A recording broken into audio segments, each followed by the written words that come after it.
The Dragon Lord's Consort Chapter 14, Part 2. His eyes held determination and hope that she would support him. She knew that this was it, that this would be the final trial. But something was nagging at her to stop it. She wanted to stop this before he even got hurt. I mean, she already saw him go through the will over to greed, to intelligence and memory, to surviving and enduring direct conflict. Who knew what the next trial held, but she didn't necessarily want to interfere with his chance to make a name of his own. "Let the whelp continue!" roared out a dragon from the crowd. Instantly, all the other dragons began cheering on to let Spike continue the final trial. Ember tried to pinpoint who shouted that out loud, and the voice was familiar, and she already had eyes on them. However, Spike gave a small kindle across her face, instantly claiming her nerves, and she felt the warmth flood her features. Spike gave her a smile and moved away. "Well, gotta please the crowds," he said confidently. His bravado still made her feel uneased. The cheering was background noise to her, and her mind was solely focused on Spike. Her heart was racing, and she wasn't sure what it was, but she needed to be prepared. She quickly took wing as she saw Spike walking towards Elienza and prepared for the next trial. She then took off towards her cave where the Bloodstone Scepter was currently at. Torch noticed his daughter take off but didn't comment out loud. His focus then turned to Spike, where he was looking up at the Black Dragoness. The advisor looked down at the whelpling before her and leaned her large head down. "Are you ready, Spike? Are you ready for the final trial?" He was exhausted, felt some bruising in areas all over his body. His mind was a mess. His heart was beating miles a minute, and he looked like he might collapse. But he still felt that he could go on. His mind was trying to stay sharp, and he was keeping his head cool to stop him from doing anything rash or too quickly. What he needed now was something that would beat the next challenge. He had his consort to back him up, and he had a family to make proud of. With a rather tired and short nod, he looked up at the Dragoness. "I'm ready." With a nod on her own, she then addressed the crowd of dragons. "The final trial begins." The crowd roared with approval, and cheers of all kinds deafened the area. Raising her claw, the cheering died, and Elienza regarded him with a single sentence. "The next trial is heart and soul lock." Most, if not every dragon seemed to flinch, which almost killed the entirety of the cheerfulness a moment ago. Spike felt a shiver run up and down his spine as the words tickled his eardrums. Something about the way she said it, it just made this feel like the final trial would be his hardest one. "Is that wise?" asked the concerned Torch. "It might be too much for him." "And dangerous," bristled Diriane with uncertainty. She briefly regarded her fellow dragons before looking back down at Spike. "One thing that truly puzzles me onto you, my little whelp, is of your past." Spike blinked in confusion. I mean, I told you that I was raised by ponies. Yes, she finished dismissively. "But even your egg. If your egg was discovered by them, you have their influence implanted in your mind and your heart. So the next trial here is to unlock what lies beneath you. What lies deep within your mind, your heart, and your soul." He seemed to understand that, thinking it like a spiritual awakening and such. "So how does the trial work? Do you ask questions and I just, tell you?" "No," she chided. "But this trial is not like the others. Here and now, you will understand nothing but memories. You will expose your soul to us, what lies within your psyche, what your mind is capable of, and what happens when your future is put at risk." Her eyes then locked onto his, and they began to glow a bright violet. The metallic brace around her leg also glowed with runes or symbols casted onto it, brightly glowing. Spike's world suddenly faded, and the last thing he heard were the screams from Ember, with darkness surrounding him. Perpetual darkness with a light hovering high over him was no source. His eyes couldn't pierce the darkness, nor could he move. His heart began to race, and his blood began to freeze as he looked around his surroundings. Then, deep within the shadows, Elienza slowly made her way. Her black-coated scales and bright glowing eyes pierced the darkness, and her voice echoed with a chilled, but soft demeanor. "This is where the trial will begin," she spoke, her voice vibrating the area around him, echoing lightly and sending ripples across the air. Spike did try to move, but his eyes only moved in his head. Where are we?" he questioned, still unsure of his situation. "This is the link between you and me, a nexus point between two beings of power." He blinked, unsure of what she meant. Huh? A steady growl left her, not of anger or intimidation, but of deep breathing. My trial is to understand what your past may hold for your future, what your heart may bring for you and the other dragons, where your mind can help and guide our kin. She slowly approached him and, to a point, lowered her head to meet his. He was no longer intimidated by her approach. Her eyes now carried something within them, a look of puzzlement yet curiosity. Here, it's our link only between me and you. In this nexus point, time is much faster here than the outside world. As it is, you and I will explore your history and where we can find where your future may exist. The darkness was then blinded with flashes and windows of Spike's life. He blinked, trying to adjust to the sudden light. He then saw displays of his life being played through, almost like movies. He saw through his own eyes the events of everything he had been through. His adventures with his new friends in Ponyville, his life growing under the tutelage of Twilight and his adopted mother Celestia, the first time he encountered his own kind here, and what he learned from it. Then, his images of a certain white-coated mare that he had developed feelings for. Interesting, muttered Alienza. She continued to watch his life play before her. Something tickled the back of his mind with a sudden prick in his spine, but he shrugged it off, but he did voice himself to her. What are you looking for? This is kinda getting personal. She made no reply, instead hummed to herself as she continued to study his memories. The prick on his spine returned, though this time it was more physically strong. He grunted and tried to scratch his back, and movement came to his arm as he reached towards his spine, rubbing the area, but he felt nothing. He hadn't noticed that his spines had grown to an inch. Your feelings for your pony friends and family are truly queer. Peculiar in that they treat you in certain areas as family, while in others... She turned her head towards him.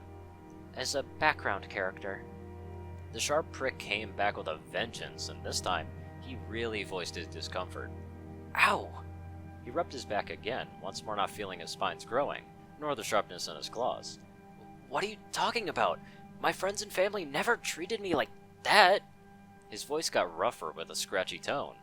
Alienza made note of this, but remained stoic in her speech. You do not see it? She asked in a genuine tone. She flickered one of his memories. Your friends left you behind when your sister held her celebration somewhere else. She paused and looked down at him, seeing something dark pass over his features, but ignoring it. You believe they still thought of you? Not allowing to answer, she continued on. The other times, I see that they ignored your feelings or injuries to carry on their own deeds. A few memories showed where Spike had been injured and left ignored by Twilight and the others. When Twilight got her wings and came crashing into the library, she teleported without him and he ended up crashing straight into the library. When Rarity asked him to help with the luggage, even though she had magic, refused to help. He volunteered for sure, but yet she ignored to help him in any way. Even his own adopted mother had dropped him once or twice to deal with a noble, ignoring his short plummet and thinking nothing more of it, when he was just a hatchling. Feelings of anger began to swell within him, more memories of negativity just began to play in front of her, as he began to regress his life. His form now began to grow at a rapid pace. Tell me, what is the benefit of bringing you in dangerous scenarios that nearly cost your family their lives? They cared! Her head cocked to the side. Did they? Yes! His claws grew and his voice changed, yet he remained strong. They might at times have forgotten me, but they never truly abandoned me. I'm not gonna abandon them! Meanwhile, on the outside, Ember had returned with the Bloodstone scepter and paw, just as she and the others began to see the changes in Spike. Ember watched in horror as his body began to spasm. Growth in spines and claws showed. Spike! She yelled out. Alience's eyes stopped glowing as did Spike's. However, that didn't stop their reactions. Her vision slowly returning, she looked down at the whelpling before her and the approaching Ember. Steer clear of him, Lord Ember. What did you do to him? She half-asked and half-roared, seeing pain etched across Spike. His body began to shake, his muscles tore and began to form mass. Bones cracked and broke, only to be mended back together, bigger and stronger. He is experiencing his memories of how he was treated with his family. She then gave a soft look towards Ember. Not really all of it has been as we were told, nor expected. Ember looked up at the advisor, not sure if she heard her right. Alienza clarified. There have been many, many instances where he was regarded nothing more as something of a nuisance, Other times, his pain or injuries meant little to the ones that took care of him. Ember knew that all ponies weren't sunshine and rainbows, but she also knew that their kindness was what made him who he is. But they raised him to how he is now. To only show the negative is to blame the ponies for only the bad. Are we any different? The large dragoness nodded in understanding. I am aware of our own and how we are raising them, but I would never believe parents would purposely harm their hatchlings, let alone put them in danger.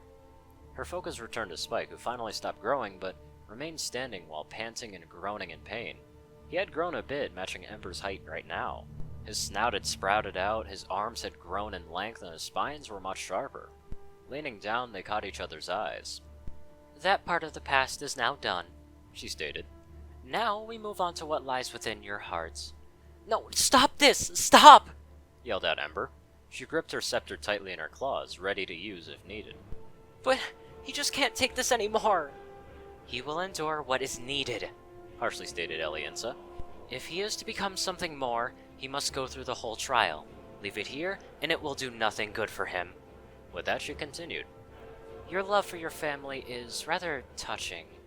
You say that they are your everything, friends, family, romantic interests, and much more. A slow growl vibrated in her throat. What happens to them when they are in danger? Once more, her eyes glowed brightly, with Spike's own eyes glowing. The world faded away once again. However, instead of blackness, he was in the middle of Ponyville. However, the current Ponyville was in chaos. Buildings were being destroyed or on fire. Horror and fear etched into the faces of ponies as they ran into the streets. Spike watched, wide-eyed, as foes of the past were tormenting the ponies. Changelings filled the skies in the thousands, with some chasing or tormenting fellow friends he knew of. Chrysalis herself was high in the sky, laughing evilly as her swarm invaded the once peaceful town. But it wasn't just her tormenting the town. A Hydra was exiting the forest, along with the horrors like bugbears, timberwolves, and demons of Tartarus, beginning to attack the ponies. From his vantage, he saw Canterlot Castle also under attack. Yellow and blue beams of magic could be seen as Celestia and Luna were fighting off Discord. All of this was happening right in front of him, and he was unsure of what to do. He began to shed tears as he heard the screams from ponies being tormented. Apple Acres was being trampled by the Hydra while his friends. He saw the girls. All of them. Trying to fight back the changelings, but they weren't winning. Swarm after swarm began to go after them, until they disappeared beneath the black bodies of the bugs. He dropped to his knees, closing his eyes and shaking while he screamed. Though a voice struck through the chaos. What are you going to do?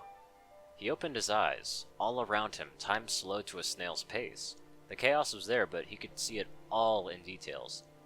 What are you going to do? Sniffing, he rubbed his eyes. What can I do? You are a dragon. You are the beast that others fear. But I'm just a small dragon. What can I do? Attack. I can't attack. What if I hurt some pony I know? If your love is to them, you care for them, despite all they have done to you. You will attack. Attack them by protecting them. Spike didn't move, and he continued to sob, but the voice continued. Attack them, it whispered. Then the voice grew stronger. Attack them. And then the voice grew louder. Attack them! Attack them! Anger flashed through his eyes, and almost in an instant, he roared loudly. Time resumed to its normal pace, but the creatures that were causing havoc stopped and turned to the roar. Spike, standing in the center of the village, growled with the ferocity of a full-grown dragon. Do you care for them? The voice asked. Yes, he responded, as his body began to grow. Do you wish to defend them? The voice asked. Yes, he yelled, his body already reaching heights of that of 2-story buildings. Despite how they treated you, are you going to protect them? Yes! He roared as his body towered over buildings. The creatures that once were attacking the ponies began to run away. Even the largest Hydra began to slowly retreat as the dragon before them grew. With your life? The voice repeated. Yes! With that, he let out a mighty roar and released a gigantic burst of flames. Ember took cautionary steps as Spike had overgrown her height and was now half the size of Eliensa. Spike was growing rapidly and forcefully, and the other elders began to take cautionary and defensive stances, especially Cynthia. Eliensa's eyes stopped glowing as did Spike's. she saw that the young whelp had grown quite a bit. His love for his family was its own greed, a greed that was good to have for any dragon. However, she was not aware that he would grow this rapidly. His shift into greed growth was almost unheard of. He met her breast and was slowing his growth. Dragons from around the area also began to take cautionary steps away. Rather interesting, she muttered. Spike didn't respond as his breathing was labored. She began to circle him, watching the changes that inhabited his anatomy. His spines were strong and pointed, protruding from his back like typical dragons. His snout had elongated to the point where it matched her own, upper jaw fangs just peeking over his lower jaw. His claws matched pure emeralds, yet sharper than anything. Lastly, while his eyes were unfocused, he had no greed in them, but he did hold a curious shine. She allowed him to recover, his breathing easing out and finally settling a normal breath. His eyes finally focused onto the ground before him. Elienza watched as he began to roam over his features.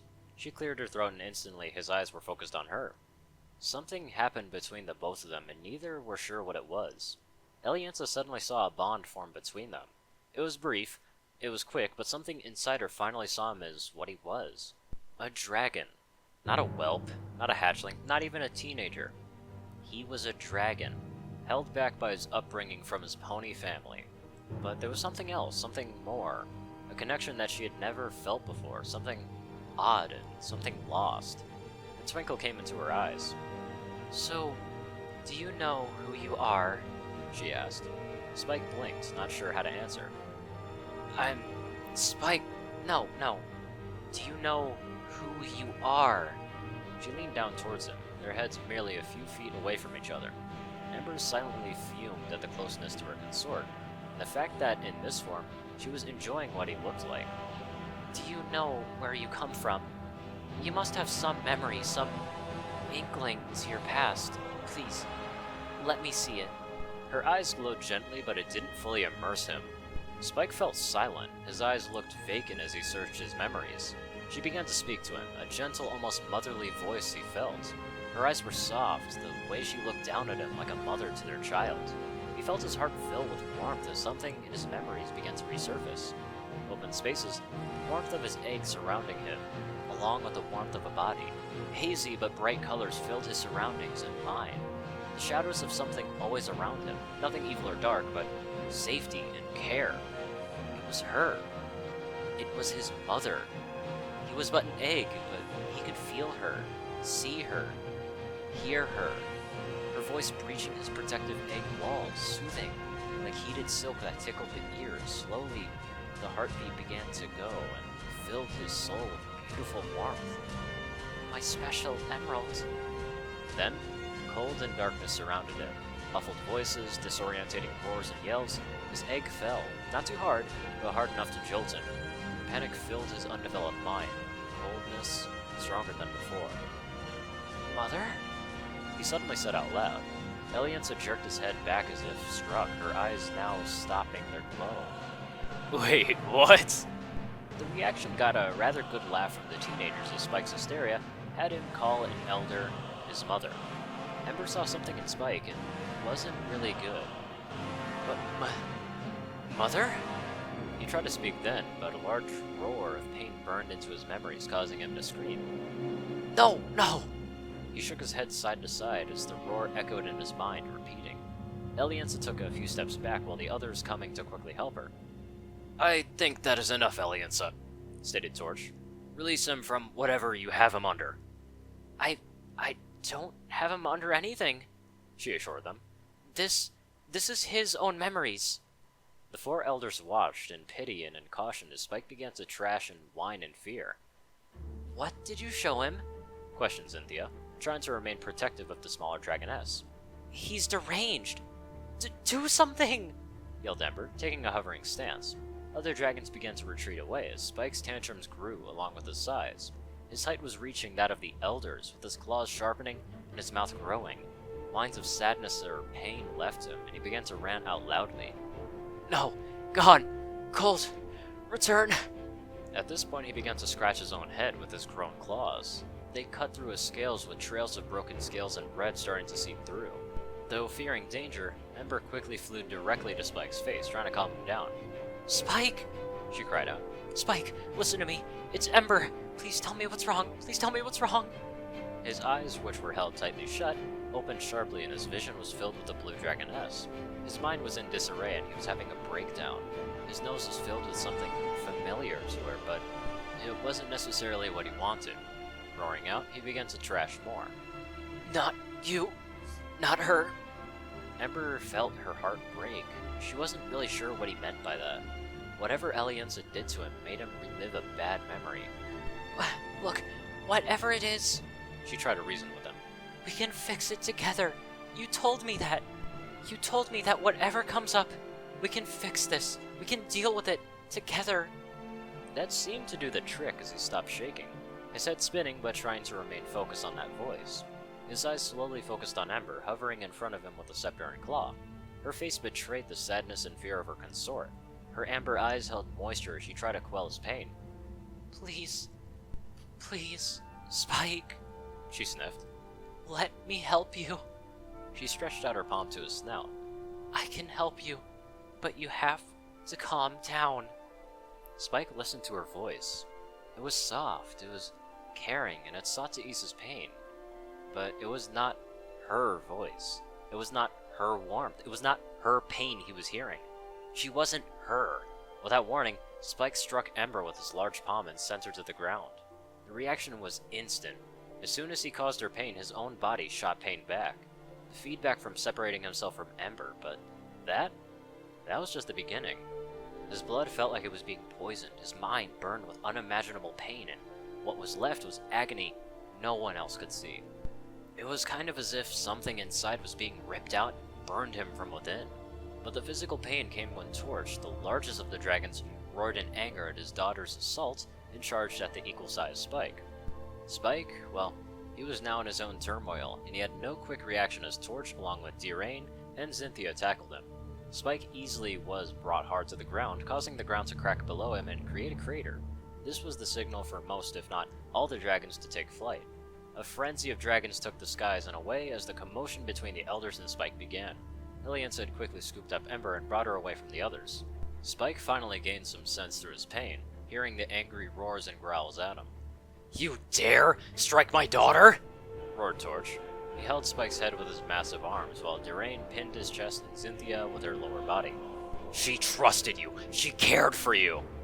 Spike only roared in pain and anger, trying to thrash himself away from them. Torch held on tightly to his head, all but squeezing it. Meanwhile, Ember had recovered from the hit, and she found herself on the palm of Elianza, who looked over her worriedly. Lord Ember, are you alright? Ember shook her head, dazed but left intact. She paused and then hissed before a scream tore through her core and heart, as her blood boiled and mind pulled and twisted. Elianza saw this and horror showed across her face. Oh, Whistler, no! Ember screamed and the bloodstone scepter glowed brightly before dying and leaving it almost hollow.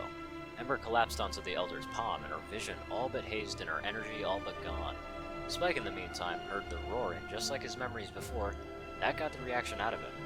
Fusing internal pain, mental anguish, and fear of losing the voice again, he roared with all of his might, pushed his body beyond the physical limitations, and shoved against the elders. The 3 large dragons roared in disapproval, but tried their best to hold him down. He didn't grow anymore, but the pain and anger pushed past his body's limits, and with a roar to match the 3 dragons, he threw them off. The repulse was enough to have them sent tumbling down. It wasn't hard falls or far, but the sheer fact that a single dragon, like him, managed to knock them off was a shock value. The few dragons that lingered or hovered around saw this as a fearful attack and all but flew off. If he could do more than that to the 3 elders, what could he do to the smaller, weaker dragons? Spike angrily growled, slowly rising to his feet, despite the large protest of agony his body was producing. His eyes searched hazily around him, and he saw that the 3 dragons were slow but rising back to their feet. He then saw the black dragoness holding the small blue dragon in her palm. Elianza and Spike's eyes met.